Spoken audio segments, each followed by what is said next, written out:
Howdy! Boy, that gets everyone's attention, doesn't it? I'm Frank Ashley, the Interim Dean of the Bush School of Government and Public Service. And I'd like to welcome everyone to this exciting event that we have tonight. I don't know about you guys, but I'm so excited to have this young man back here on campus. I got to tell you that someone sent me a message a while back, and they said, Frank, do you know Ryan Crocker?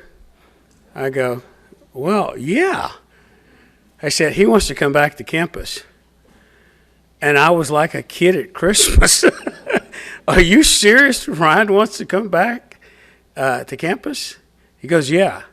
And I go, let me get to work on that. And luckily, I work with my colleague right here, Andrew.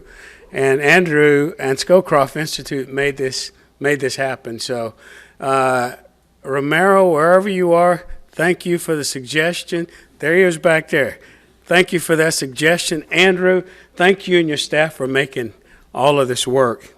We've got so many important people here, and I know I'm going to miss someone, so I'm just going to be very quick right here with some of the introductions. But we have former Congressman Bill Flores and his wife right there. We're very fortunate to have the chair of the Bush School Advisory Council here, Neil Bush, who came down tonight.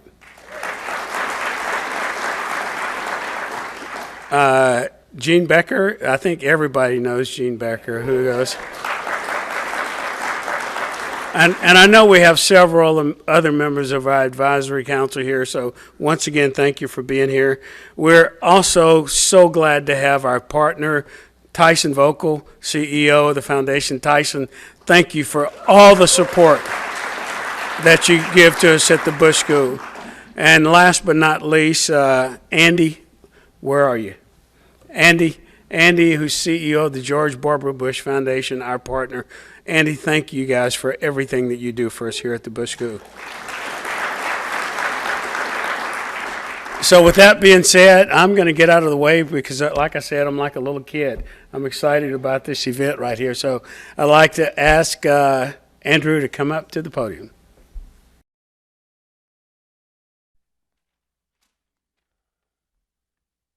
Good evening, and special event with Ambassador Ryan Crocker, who's speaking to us this evening. I should just begin.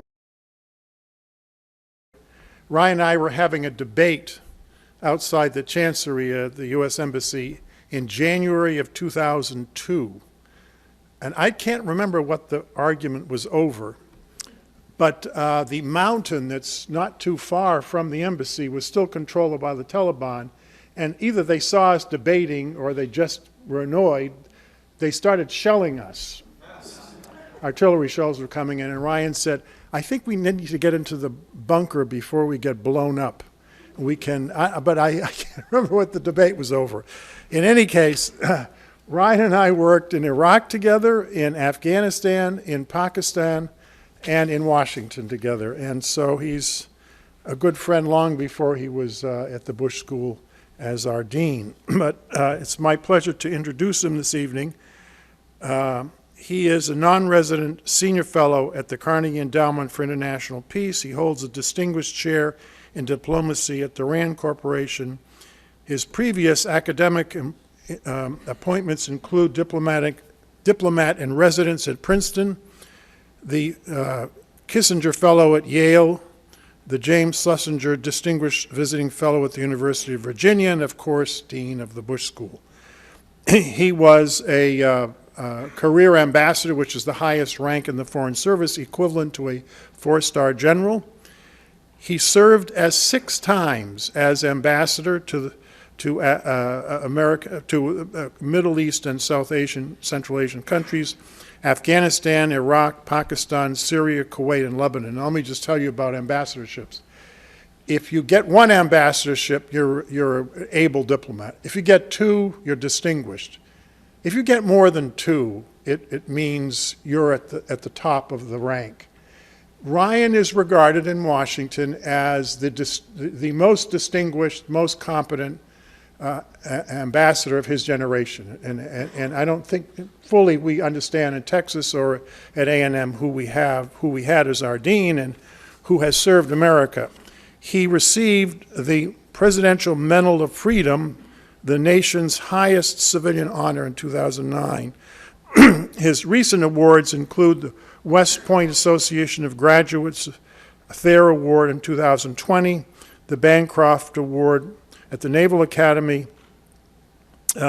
He is an honorary Marine, and I don't, how many, 2 or 3 in American history? 75th, excuse me, 75th. Slight exaggeration.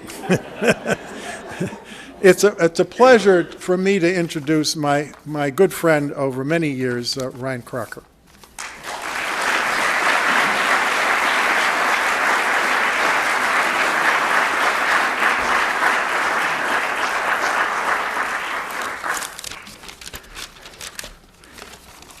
Howdy. Howdy. It's great to be back home. Well, let me do my best to lower expectations after that generous introduction. What we were debating was next steps now that we had ousted the Taliban, or at least from the low ground. And because Andrew was then administrator of the United States Agency for International Development, and the conversation was over what was the best way forward to secure the victory we'd won in ensuring that Afghanistan was never again used as a platform to attack the American homeland.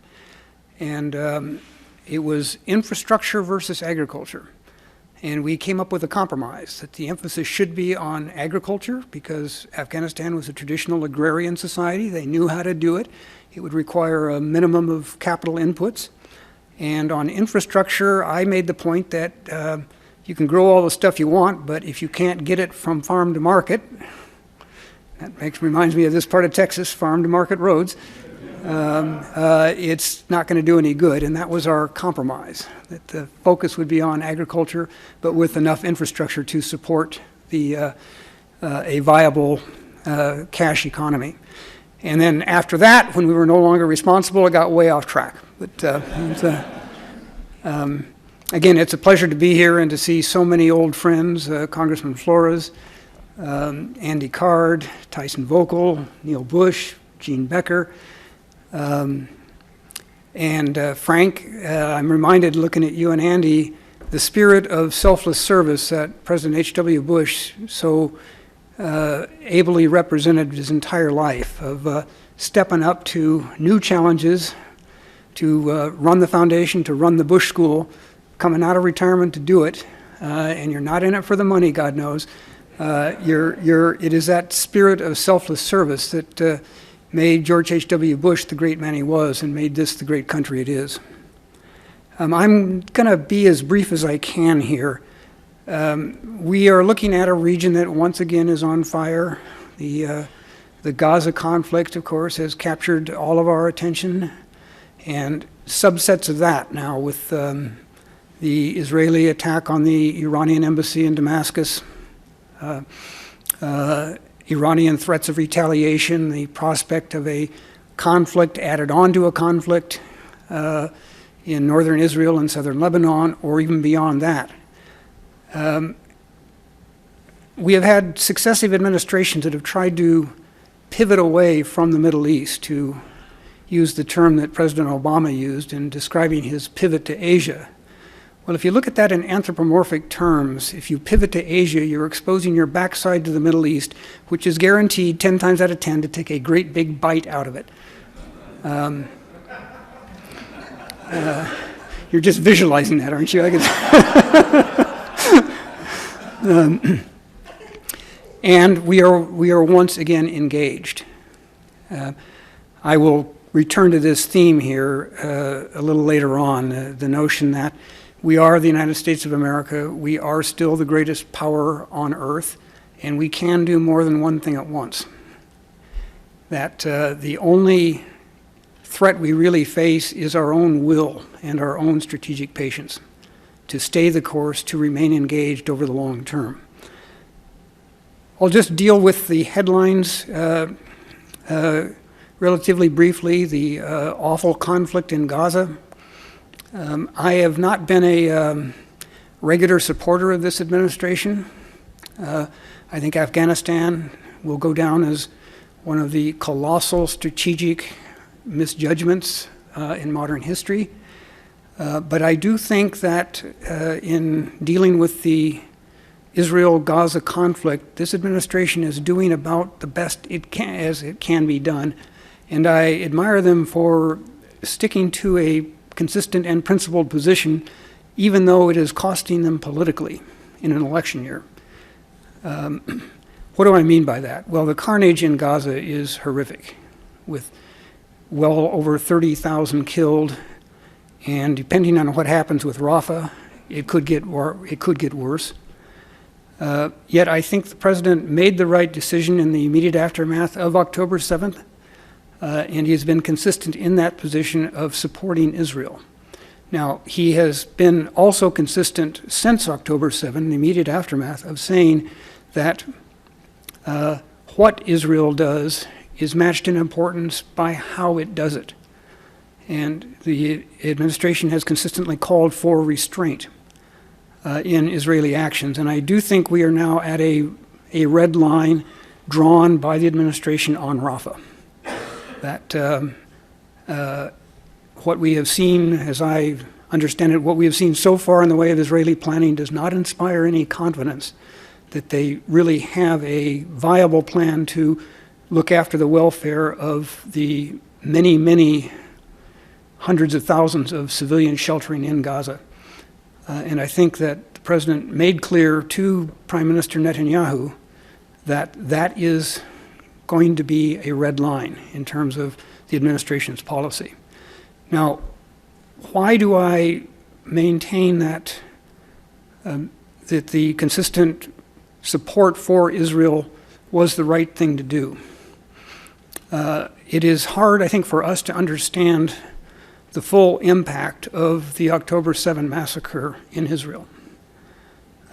They lost 1,200 people, men, women, and children, in one day. By contrast, during their 18-year occupation of Lebanon, 1982 to 2000, they lost 1,100 IDF troops, less than they lost in one day in the Hamas attack across the border in southern Israel. That had a stunning impact. Consistent public opinion polling show very strong Israeli popular support for military action in Gaza.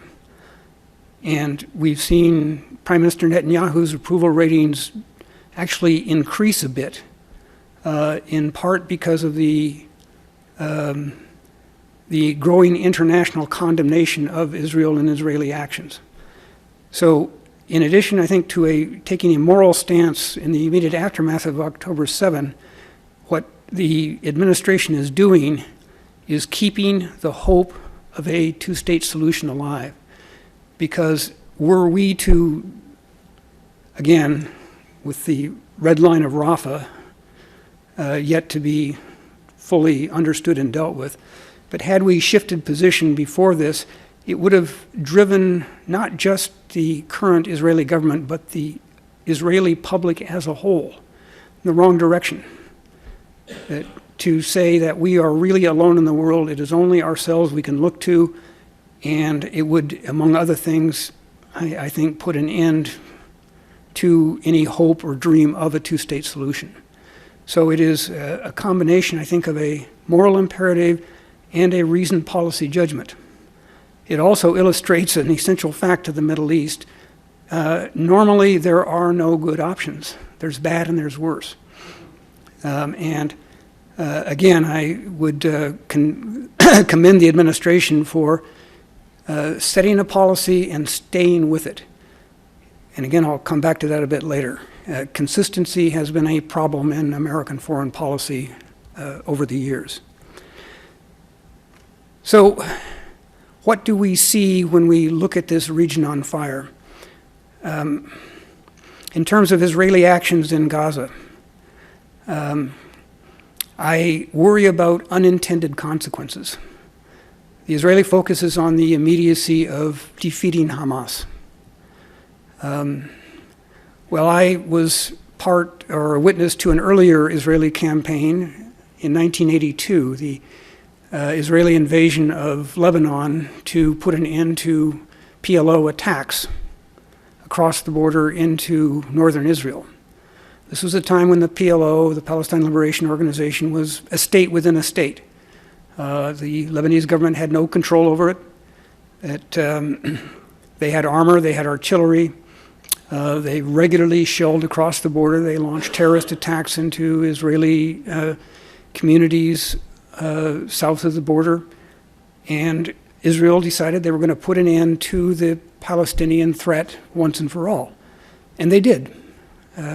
When the PLO and its fighters were evacuated from Beirut, that was really the end of that organization as a militant group. But what happened? Nature abhors a vacuum, and this particular vacuum in southern Lebanon was filled by Hezbollah. And unlike the PLO, Hezbollah is indigenous. It is rooted in the population of that part of the country. They have been there for millennia. They're not going anywhere.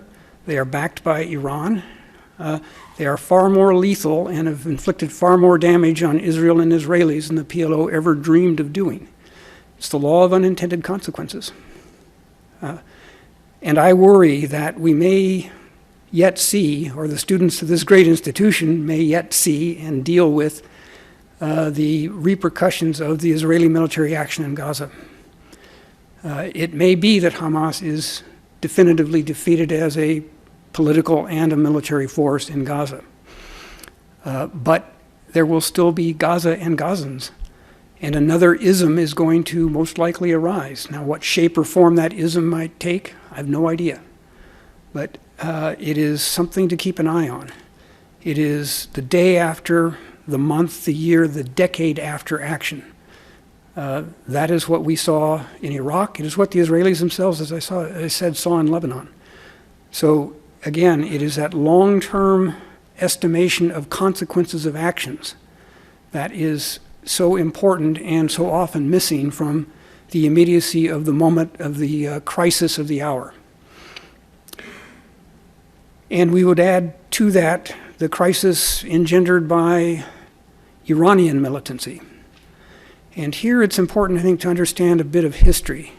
That was the discipline that was the most useful to me in my career. Understanding what we Americans don't pay a lot of attention to. That's history is a pejorative. Don't tell me about yesterday, I'm about today and tomorrow. That's how we built our great country. But history is important. And in this particular case, it's the history of Iran. And the history of Iran as Iranians see it. They have always been a regional superpower, or even a super-regional superpower, if you will. The Safavid dynasty rivaled the Ottoman Empire. The Sasanians before them, and all the way back through history. In modern times, the Shah of Iran projected power beyond his borders. He did so with conventional forces. In the 1970s, for example, he deployed a mechanized infantry brigade into the Arabian Peninsula in support of the Sultan of Oman, who was dealing with an insurgency in his western part of his kingdom. And again, the Shah was happy to provide assistance, but his real message was broader to the region and even beyond the region, that we are Iran. We can project, sustain, and win with military force beyond our borders. And if you wanted a punctuation mark to that, it was the Iranian Navy that seized 3 islands from the brand new state of the United Arab Emirates in the Persian Gulf in 1970. Not the Ayatollahs, the Shah of Iran, using conventional forces.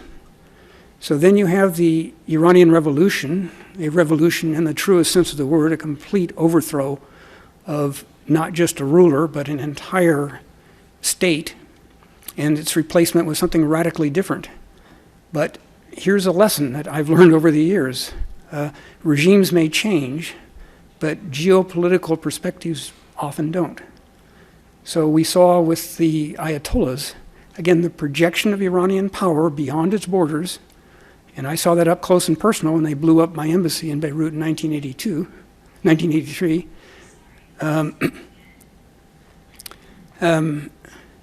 That, again, they did not use their conventional forces. They used proxies, affiliated groups, what became Hezbollah in Lebanon. In more recent years, the various Shia militias in Iraq that emerged after the ISIS invasion of 2014, the Houthis in Yemen, and highly unlikely, of course, the Palestine Islamic Jihad and Hamas among the Palestinians. And again, because these are ideologically driven Sunni Muslim groups.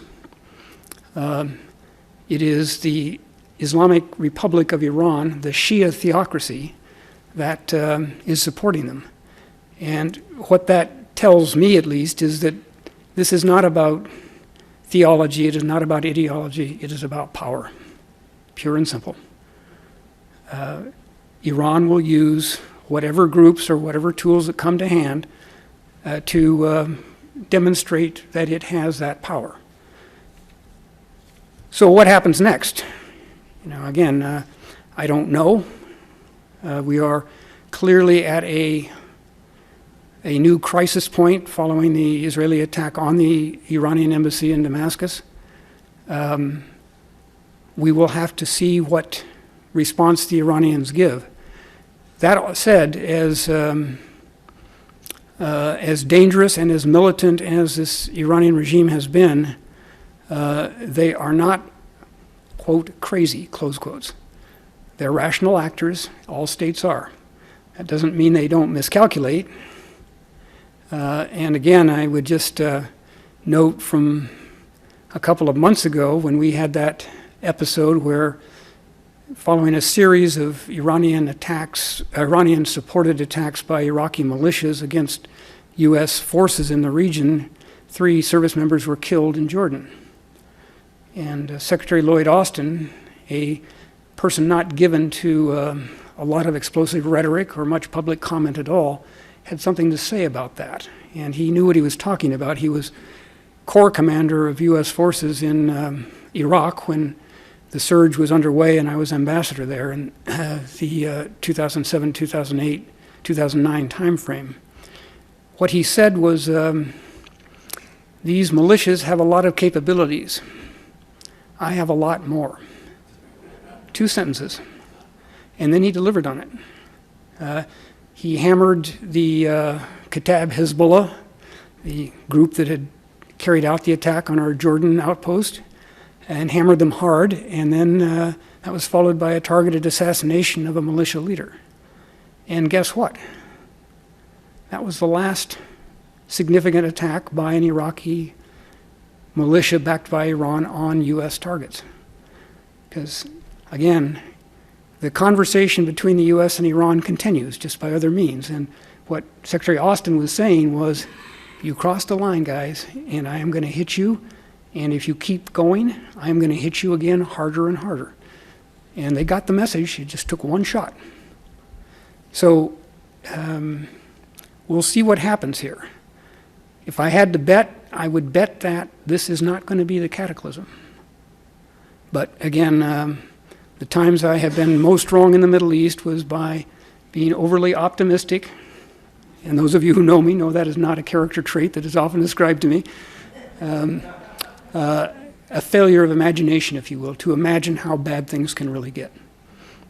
And all of that said, it's important to look at what is not happening in the region. We've not seen violent protests in Arab capitals in support of the Palestinians or against their own governments. We have not seen a break of relations between Arab states that are in full diplomatic relationships with Israel. Only one of those states, I think Jordan, has withdrawn its ambassador. And Jordan has a population that is at least 50% Palestinian. But the three states that established relations with Israel as part of the Abraham Accords under the Trump administration, Morocco, Bahrain, and the United Arab Emirates, these relations continue. And the conversation with Saudi Arabia and the United States on a possible post-conflict set of steps that could bring about a Saudi-Israeli diplomatic exchange are still ongoing. So again, as you look at the headlines, it's important to look at what's not making headlines, where elements of continuity and stability may persist. And I put that out there really as an example, not to make a particular case one way or the other. This could all go south tomorrow, maybe heck later tonight. But you know, it is a complicated region, and it is a region that invites our constant, sustained, and continued attention. So again, as we look at the world and the place of the United States in it, and here I'd just like to broaden the aperture a bit, and then we'll turn to questions and comments from the audience. If you look at, say, the sweep of history through the 20th century, going back to the First World War, a little over 100 years ago, that was America's advent on the world stage. General Pershing saying famously at the tomb of Lafayette, "Lafayette, we are here." We were late to the war, but we were decisive when we got there. But we weren't part of the peace. Britain and France had it all worked out between them. And in the Middle East, they'd even signed an agreement in the middle of the First World War, the Sykes-Picot Agreement of 1916, that divided the region between Britain and France. The United States was welcome to provide forces for the fight, but not welcome for the peace that came after. So we had a perfect storm, if you will, by 1919. Internationally, the British and the French were quite ready to freeze us out completely, and they were abetted by an isolationist Congress that had been returned in the 1918 elections that refused, among other things, to ratify Woodrow Wilson's League of Nations accord that would have been the predecessor to the United Nations. So the U.S. went home, in part pushed out by the British and the French, in part pulled out by our own prevailing public opinion that said, we're done. We're not part of this messy, global, conflict-prone world. We're going home and we're staying home. What did the world get? It got 20 years between two halves of one horrendous world conflict. That's all it was, 1918 to 1939. And the world was back at war. The U.S., again, reluctant and late. When we intervened decisively, fighting on two fronts, the Pacific and Europe, and we won. But this was a very different post-war world and a very different U.S. role in that world than had prevailed after 1918. Even when the conflict was still raging, we convened the San Francisco Conference that created the United Nations. In the immediate aftermath of the war, you had the Bretton Woods Agreement that moved the world from the gold standard to the dollar standard. A few years after the war, you had the establishment of NATO. The United States was back on the world stage, and this time it was staying. We had won the war. We were determined to maintain the peace. Now, this was, of course, the Cold War years, the epic confrontation between the United States and the Soviet Union. Another campaign we won. And again, that happened, of course, on the watch of George H.W. Bush, who, having prevailed against the Soviet Union, did not declare victory and head for the exits or head back home. He stayed engaged in the world. So what we saw really was a period of more than 7 decades of sustained U.S. engagement globally. Were there missteps? Were there mistakes? Oh yeah, you bet there were. Vietnam would be one. But what we did not have was a global cataclysm, which we saw in the absence of the U.S. In Europe in the period between 1918 and 1939.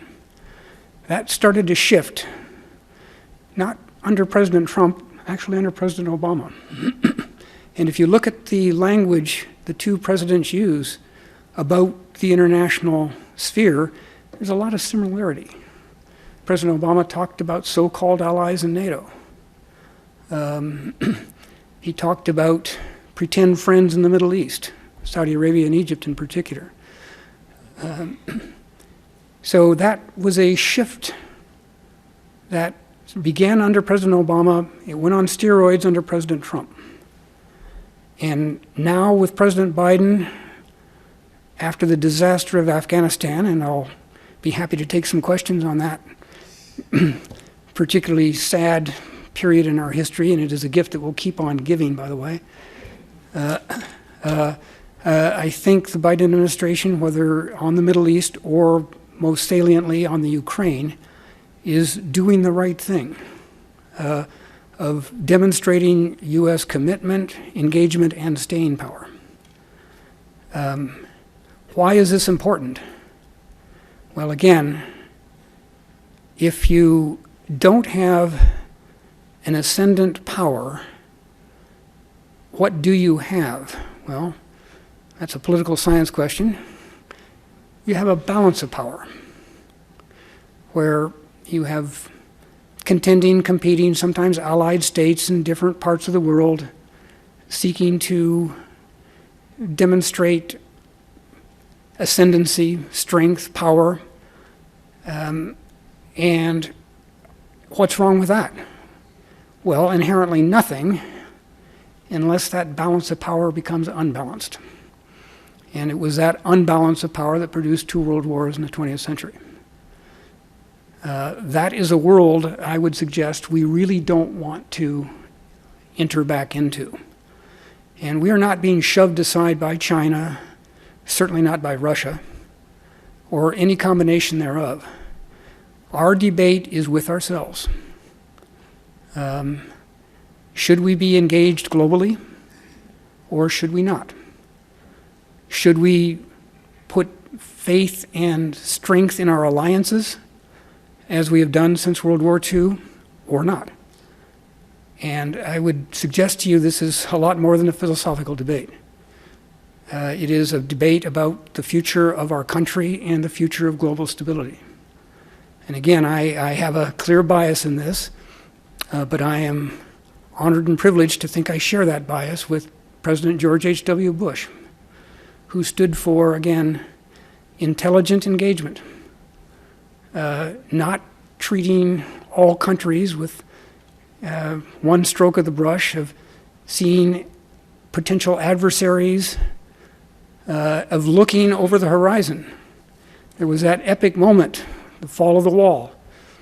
And again, Secretary Card and Gene Becker have firsthand recollections of this.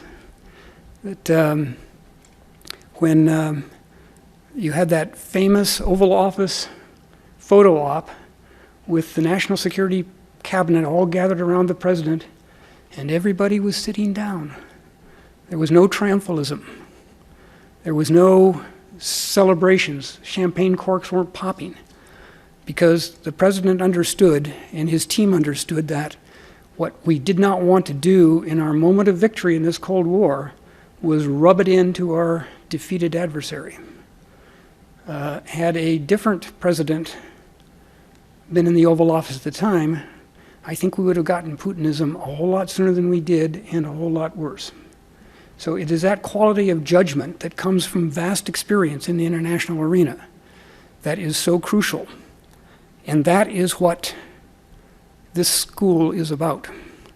I had the privilege of spending time in class today, and I've taught at a few other institutions on international affairs over the years. I got questions today that, students of mine at Princeton or Yale couldn't even begin to conceive of asking. Their minds just wouldn't work in that way. These are students who are in the best tradition of the former president,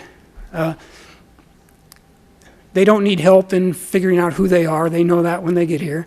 And they know what they want to do. They want to serve our great nation, whether at home or abroad.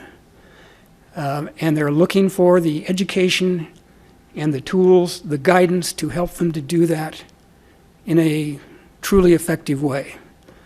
And I came back to College Station last night thinking about the region and America's trajectory and not feeling that great. I'm feeling a whole lot different today. I think what we have to do is just sort of hold things together until this generation that the Bush School is producing is in a position to make a difference and clean up the horrific mess of the world that me and my generation made. And what I would say, just to wrap this up and turn to your questions, there's something inscribed on the museum wall out there that is also inscribed in my mind and heart. And I think of no better motto for, again, this generation of leaders that we are cultivating now than to repeat those words. Deceptively simple. Let history record that we stood where duty required us to stand. Thank you.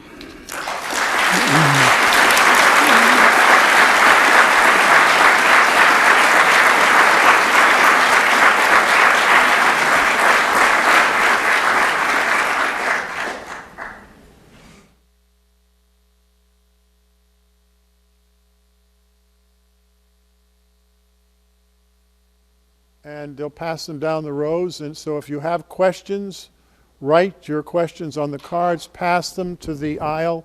They'll pick them up and bring them up to me. I should have said that earlier. I apologize. Or you could just leap to your feet and say, I've heard enough of this damn crap. Well, Brian, that was a troubling but brilliant analysis of where we are right now. One of the interesting books that was written some years ago was by a Lebanese risk manager in New York City, who actually was a Greek Orthodox. Very interesting. His name is not Greek, but it's Lebanese. But he wrote a book on black swan events that became a bestseller, if you may recall. And it's about statistics, actually. But I have always been intrigued by the term black swan events. Events that are of enormous impact historically, that were highly unlikely but yet took place. And the 20th century has been littered with these. No one predicted the First World War. Just one assassination lit the match in a dry forest that led to 20 million people dying in World War II. And Churchill warned about World War II, so that was not a black swan event. But the influenza pandemic of 1918 that killed 5% of the world's population in 6 months. 90 million people died in 6 months. Half of the U.S. casualties in the trenches of World War I were not caused by combat deaths. They were caused by the influenza. Our soldiers were dying of disease. That was a black swan event. The collapse of the Soviet Union, who predicted that? If you read the literature including CIA, no one was predicting the collapse so rapidly of the Soviet Union. What is the black swan event, Ryan, that we're facing? Can you predict it? Well, look, we're talking about the Middle East in my case, and an extreme long-range prediction would be a week from Saturday.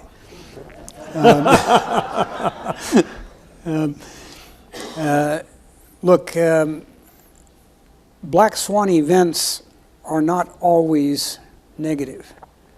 And I would give you, I referred to it in my remarks, the Abraham Accords that came under President Trump's administration, which no one thought remotely possible, let alone likely, let alone achievable. And yet they came. And they have been remarkably enduring, as I said.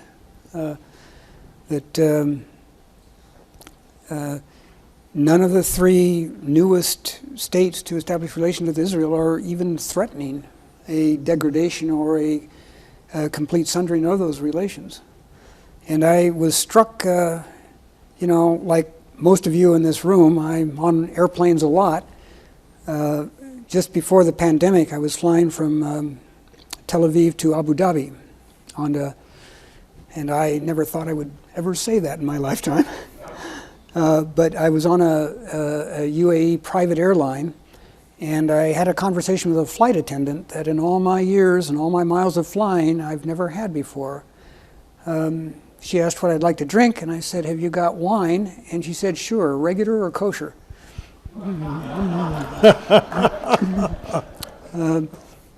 So I would say that that would be the example of a positive black swan event. That's true. Not the kosher wine, but Right, right. There's a personal aspect to this that occurred to me. Elizabeth was mentioning the other day that Netanyahu's brother was the only Israeli soldier killed when the troops were sent in to liberate the Israelis who had been taken in a terrorist attack in Entebbe, Uganda. And these personal things do make a difference. The Palestinian leader who organized the attack on Israel on October 7th, he was partially paralyzed by an Israeli attempt to kill him for good reason. I understood why, but it ended up killing his wife and a couple of his children. And so there's a personal element to this of revenge, of retribution, of the memory of the loss of family that we don't fully understand because we've had events in the United States certainly, but they're much closer to it. And I'm wondering how much that plays a role in decision making, is this notion of retribution. well, it's a great question, and I think that would vary from individual to individual. It's not predictable, though. No, and it's in the case of Thank you. Hania, it's not clear to me that his personal loss was really a factor in his political and strategic thinking. Maybe it was, maybe it wasn't. But you can't, again, if it's the Middle East, there are no straight lines from Right. A to B. Right. They all go through the bottom of the alphabet and then back to B. And that applies, I think, as much to human motivation as it does to national and subnational action. Exactly. When you mentioned this conflict of empires, because at one point the foreign minister of Turkey said, I think he was in Bulgaria when he said it, it upset all the foreign ministers in the Balkans. He said, if the Ottoman Empire still existed, we wouldn't be having all these civil wars in the Balkans. And they said, are you planning on reestablishing them? Why would you make a comment like that? And I heard it, and I was saying, that is not a good omen. This was some years ago that he made the comment, but I do think in Erdogan, in the back of his mind, he wants to reestablish the Ottoman Empire. And I think the Ayatollahs want to reestablish the Persian Empire, but they won't put it in those terms. And so we have a clash of empires in a way that could be based on this history, as you argue. The reason I'm bringing that up is Professor Tabar, who is one of the leading authorities now on Iran in the United States. He's one of our professors here, and he's just finishing a book this semester, as a matter of fact. I don't know if he's tuning into this now. I think he's doing his research this semester. But he told me how close Iran and Turkey came to a conflict because this is over Azerbaijan in conflict with Armenia over a strip of land that's Armenian ethnically, but that the Azeris had sent their special forces in to take back. And the Iranians were up at the border with Azerbaijan about to invade, and they pulled back at the last minute.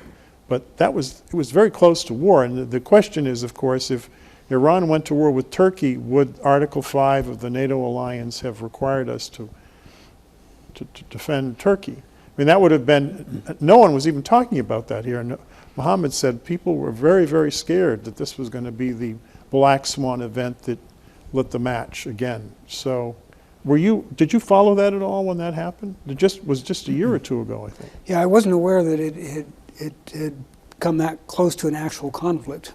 But yeah, I remember the episode. Yes, yeah.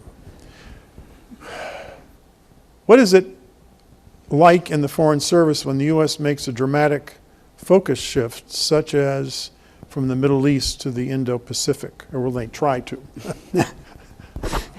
You just wait until it bounces back. That'll be about a week from Saturday, too. Well, I would give you one example from personal experience of a very abrupt shift in focus. After 9/11, we had a rare moment when there was a strategic congruence between U.S. and Iranian strategic interests. They were strongly supportive of our military action to defeat the Taliban and Al-Qaeda as well. And I became part of and then the leader of a bilateral dialogue with Iran that extended from September of 2001. It was not a clandestine channel at all, but it was very low key. We met in Geneva, in Paris, in New York, and ultimately in Kabul, where I opened our embassy and my primary Iranian interlocutor opened his at the same time. And we had reached agreement on the transfer, I was about to say rendition, but I guess that's a loaded term, the transfer of a Al-Qaeda operative in Iran to a third party and then to us. And we were discussing the similar transfer of an Afghan warlord, Gulbuddin Hekmatyar, through similar means. In the middle of those conversations, I was shaken awake at the embassy in Kabul by a member of my staff saying, "Boss, you're really not going to like this." And incidentally, in my experience, no good news is ever delivered between midnight and 6 a.m. And the news was that President George W. Bush had just delivered the State of the Union address in January of 2002, in which he labeled Iran as part of the axis of evil. And I received a few hours later an urgent request for a meeting with my Iranian interlocutor, and I thought he was going to read me the Riot Act. We met in the UN compound in the office of the Special Envoy of the Secretary General for Afghanistan, who graciously made his office available to us without being in it. And what the Iranian said was a surprise to me. He said, we put Hekmatyar across the border last night at this particular place, and pointed to it on a map. Well, as soon as I got back to the embassy, we rolled on that location. Yeah, it was true, but Hekmatyar had gotten away a couple of hours before. Eventually, Hekmatyar came in out of the cold. He made an agreement with the Karzai government, or the Ghani government a few years ago. But in between that time, when the rendition got derailed because of one late insert in State of the Union, I don't know how many U.S. troopers got killed by Hekmatyar's people. Rhetorical flourishes in Washington have dire consequences on the ground. That was a policy shift in the middle of the night that had less than cosmic implications, but pretty significant ones for individuals and their families. As you know, I'm very interested in North Korea, and I wrote a book about the famine in North Korea. And the North Koreans, when Gaddafi was taken out by the Obama administration, or they helped the rebels on the ground take him out, the North Korean Foreign Ministry issued a press release, and it said, "We now know what happens to anybody who gives up their weapons of mass destruction. The United States goes in and assassinates them." Because, you know, John Bolton actually negotiated the agreement. I didn't think he liked doing it, but he did do it, where Gaddafi gave up a lot of his weapons. You know, you can't do something in isolation. Anything you do affects everything else in the diplomacy. You taught me that, actually, and it's so true. It's so true. So what would you recommend to the president right now? And by the way, I fully agree with you on the catastrophic decision to leave Afghanistan. We are going to pay for it eventually. It's just a matter of time. What would you recommend to the president to rectify what's happened? Assuming that he might listen to you in this case. On Afghanistan? On Afghanistan. Well, what I think is bubbling around in the administration, on hold certainly through the election, is the idea of recognizing the Taliban as a legitimate government of Afghanistan. I understand in the abstract some of the rationale for that. It would have us back in the country, including our eyes and ears. But given the nature of this regime, and if anyone out there still thinks that it is somehow a kinder and gentler Taliban after 20 years in the wilderness, think again. They seem to be even more rigid in their ideology. And there is nothing that we are going to do, for example, for the cause of girls and women in Afghanistan, which is, again, one of the horrific consequences of that decision to withdraw completely. All we would be doing would be to legitimize it. So I would hope that they not compound a very serious strategic mistake by an equally serious blunder in according recognition and the legitimacy that conveys to a truly rogue, very dangerous, and despicable regime. There was a lot of finger pointing after the debacle, especially the way we withdrew. Many people pointed to the Pentagon for not having planned this properly, and the Pentagon pointed to the State Department. Who was to blame? Well, in our system, it is the President of the United States. Because the last time I checked, both the Secretary of Defense and the Secretary of State report to the President. That's correct. That is correct. And again, to be fair, I do my best to be non-partisan or bipartisan in my castigation of policy decisions. President Biden inherited a terrible situation in Afghanistan from President Trump. The decision of President Trump to authorize negotiations between the United States and the Taliban without the presence of the Afghan government or the involvement of the Afghan government in any way was akin to the Paris peace talks on Vietnam. It is saying, okay, we're going to concede this critical point, we surrender, we're just going to negotiate the terms of that surrender. So that agreement was the death knell, really, for the Afghan government. And the plan, in some ways, that President Biden carried out was the plan that was written by Zal Khalilzad in those negotiations under President Trump. Right. And when if you're trying to figure out what changes and what doesn't in U.S. policy, if there's a change of administrations but a special envoy is retained, it means the policy is going to be the same. 10 times out of 10, I see Secretary Card nodding to that. And all of that said, President Biden wanted to get Afghanistan off the table, out of sight, didn't want to hear about it again. He wound up making 5 separate statements in August of 2021 about Afghanistan, and in a sense, the last one was the saddest. He basically said, Donald Trump made me do it. And for a sitting president of the United States to blame a decision that he took on a predecessor, well, I can imagine what George H.W. Bush would have had to say about that. What about the nuclear program? It appears that Iran is accelerating their nuclear program as a result of what's happened. Well, in my experience, for the last decade, Iran has been 3 months away from having a nuclear weapon. The knowledge is there, in spite of the best efforts by ourselves and the Israelis to eliminate the nuclear physicists who know how to make a bomb, well, they have the knowledge. That is there.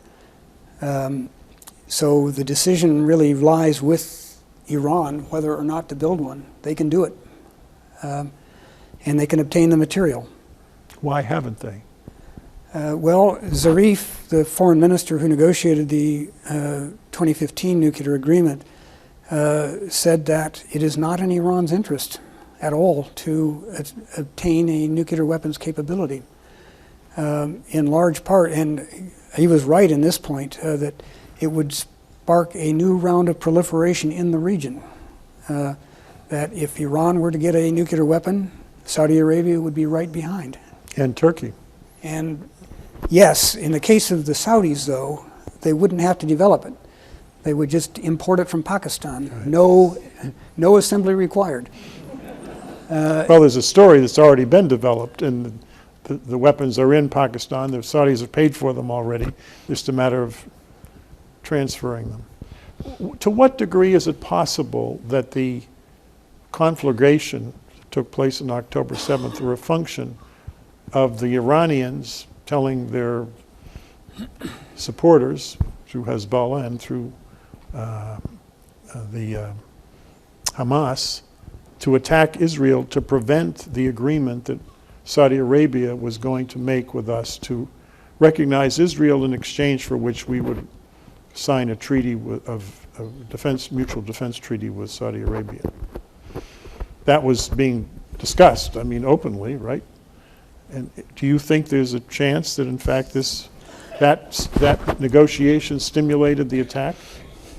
I'm trying to be polite here.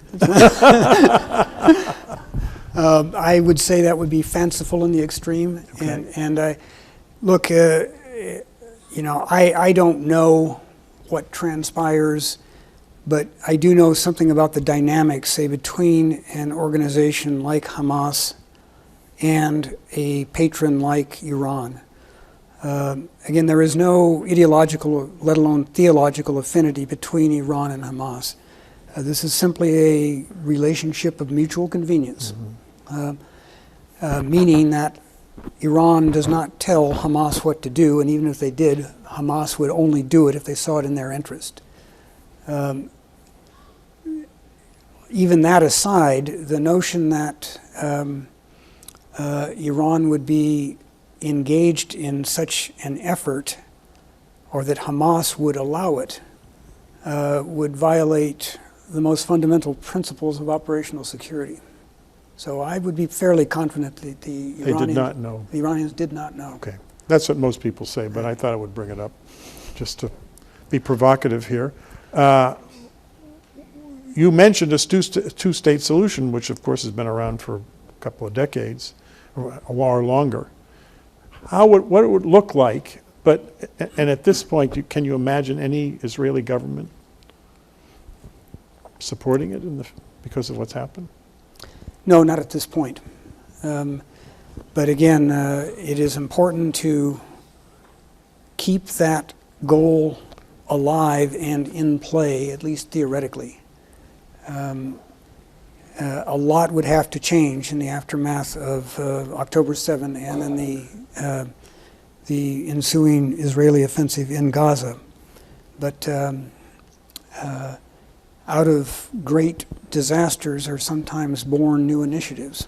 And I would not take that off the table in this case.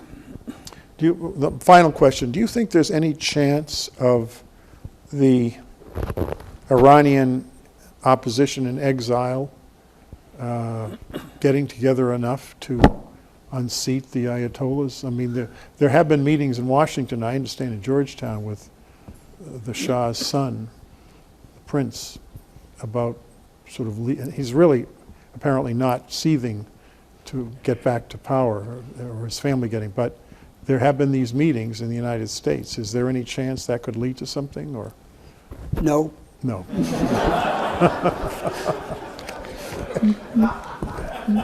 That's a clear answer. Thank you for being with us this evening. I didn't say this, but the turnout this evening is the highest we've had for the entire school year since last September. And I think part of that is warm regards for you, but it's also, people are nervous as to where this is going, and what better person to turn to predict a black swan event than you. Run for your lives. Thank you, Ron.